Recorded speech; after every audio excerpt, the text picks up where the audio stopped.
Hey guys, so it's Thursday today and it's a holiday until Sunday. This was super unplanned actually and maglilipat na naman ng mga person, so we had to grab a few things like a bed frame and some organizer. So we end up here at Ikea. Honestly, you can find almost everything here. Sobrang nice talagang mag-shopping dito. We just walk around and pick up what we needed.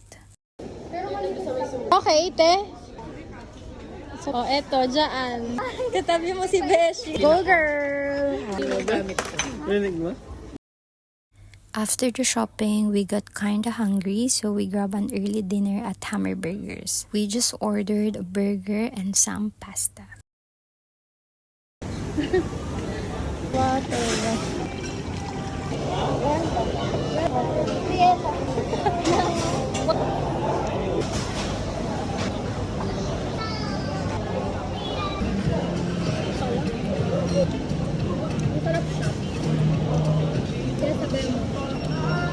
After that, we just hung out outside for a bit and got some fresh air.